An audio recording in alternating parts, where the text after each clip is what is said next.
Kenapa Shalina terluka? Siapa ketiga pria itu? Bagaimana nasib Shalina?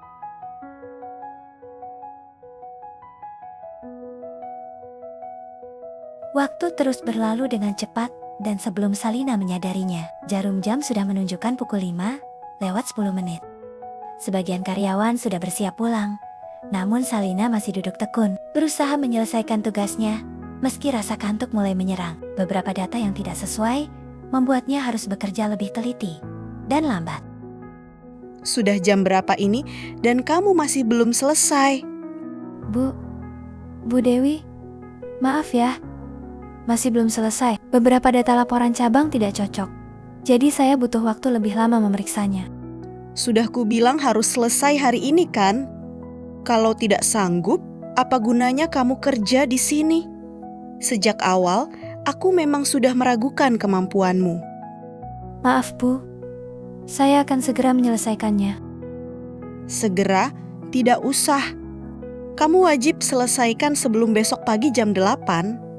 Kalau belum beres saat aku datang, langsung ajukan surat pengunduran diri. Menunggumu di sini bisa-bisa bikin aku stres. Bu Dewi pun langsung meninggalkan Shalina begitu saja. Jangan dipikirin banget ya Shell. Bu Dewi emang gitu kalau kerjaan belum beres. Kalau butuh bantuan, aku bisa bantu sebentar kok. Gak apa-apa Kak Dina. Aku sanggup kok. Makasih ya. Udah mau bantuin. Dina mengangguk paham, lalu pergi. Shalina kembali menunduk bekerja. Sekuat tenaga menyelesaikan semuanya tanpa istirahat. Jam terus berputar perlahan. Shalina bekerja tanpa henti, hanya sesekali minum air. Sampai akhirnya, saat semua berkas rapi tersusun di dalam map, jarum jam sudah menunjuk pukul 1 malam. Shalina berjalan keluar gedung kantor. Wajah lega tapi tubuh terlihat sangat lelah. Bahu terkulai sedikit. Di lobi terlihat jam dinding yang menunjukkan waktu sudah sangat larut. Langit gelap, suasana sepi. Sekitar tempat itu kini kosong melompong. Tidak ada orang maupun kendaraan lewat. Shalina menghela napas panjang, lega tugasnya selesai. Tapi sekarang, dia dihadapkan pada masalah baru. Sudah terlalu larut malam, tidak ada bus yang lewat. Taksi pun tidak ada yang mau menjemput. Karena lokasi yang jauh dan sepi. Dia terpaksa berjalan kaki, mencari tempat yang lebih ramai. Namun jalanan makin sepi, dan lampu jalan jarang menyala. Suasana terasa mencekam. Setibanya di halte bus, suasana sangat sepi. Udara dingin menusuk, menambah suasana, menjadi terasa mencekam, membuat Shalina sedikit waspada. Sudah tutup semua ya? Sepi lagi. Bagaimana ini? Tiba-tiba muncul 3 orang pria dengan wajah merah padam, karena mabuk, berjalan terhayung-hayung menghalangi jalannya. Wajah mereka seram dan penuh niat buruk. Shalina mundur selangkah. Wajah pucat pasi. Ketakutan. Woi cantik, mau kemana? Kenapa sendirian malam begini? Hahaha. Maaf, saya ada urusan penting. Permisi. Kenapa buru-buru si cantik? Jangan sungkan dong. Kita temani kamu biar nggak sepi. Pasti kamu senang kok sama kita. Jangan sentuh saya. Tolong lepaskan. Shalina sekuat tenaga menginjak kaki pria yang memegangnya. Pria itu refleks melepaskan tangannya sambil meringis kesakitan. Shalina langsung berlari sekencang mungkin. Wajah panik. Air mata mulai menggenang. Di belakangnya terdengar teriakan marah para pria itu. Sial! Kejar dia! Jangan biarkan dia lari!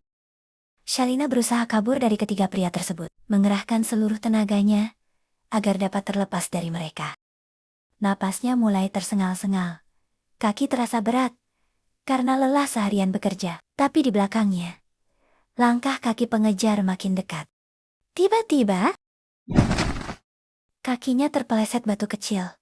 Dia jatuh keras di aspal. Wajahnya menahan sakit luar biasa. Tangan memegang pergelangan kakinya, yang langsung bengkak, memerah kebiruan. Dia mencoba berdiri tapi tidak kuat. Rasa sakit menyiksa. Para pria itu sudah makin dekat. Wajah mereka makin mengerikan. Aduh, sakit sekali. Aku tidak bisa jalan. Bagaimana ini? Sudah dong cantik, jangan lari-lari terus. Ikutlah bersama kami. Kita kasih kamu kesenangan yang belum pernah kamu rasakan sebelumnya malam ini. Shalina sudah tak berdaya. Dia hanya bisa memejamkan mata. Air mata mengalir deras. Berdoa dalam hati memohon pertolongan Tuhan. Dia pikir semuanya sudah berakhir. Tapi tiba-tiba terdengar suara mesin mobil yang kencang dan menggelegar dari kejauhan. Apa yang kalian lakukan? Berani sekali mengganggu orangku. Siapa kamu, ha? Jangan ikut campur urusan kami. Adrian tidak menjawab. Hanya menoleh sekilas ke anak buahnya. Mereka langsung mengerti. Bergerak cepat memberi pelajaran singkat, cukup membuat mereka sadar dan takut. Tak lama, ketiga pria itu lari terbirit-birit meninggalkan tempat itu. Tidak bisakah kamu menjaga dirimu sendiri dengan baik? Cuma bisa cari masalah saja. Kenapa malam-malam begini, kamu ada di tempat sepi dan berbahaya begini? Saya baru selesai kerja, Pak. Sudah larut banget. Gak ada bus, gak ada taksi yang mau jemput. Saya cuma mau pulang. Diam dan jangan berisik. Aku bawa kamu cuma karena kamu masih terikat kontrak denganku. Aku tidak mau kamu kenapa-kenapa. Sesuai dengan isi perjanjian, kamu tanggung jawabku sekarang. Jadi, jangan salah paham. Sudah 2 kali aku selamatkan kamu dari masalah bodoh yang sama. Atau jangan-jangan kamu memang suka cari bahaya, biar bisa dilecehkan orang. Apa yang sudah terjadi pada malam itu masih kurang buat kamu, hah? Tidak, Pak. Saya tidak bermaksud begitu. Maafkan saya, Pak. Saya salah. Saya tidak bisa jaga diri. Dasar bodoh. Diam-diam, sebenarnya dalam hati, Adrian merasa gemas luar biasa melihat wajah takut Shalina. Malam ini, kamu tidur di sini. Semua kebutuhan ada di kamar ini. Aku sudah panggil dokter. Sebentar lagi datang memeriksa kakimu.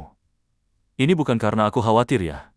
Ingat itu, aku cuma tidak mau besok kamu datang ke kantor catatan sipil dengan kaki bengkak. Nanti orang malah ngira aku kasar sama istri kontrakku. Nanti urusan kita jadi susah. Ada air hangat dan handuk bersih di kamar mandi kalau mau pakai.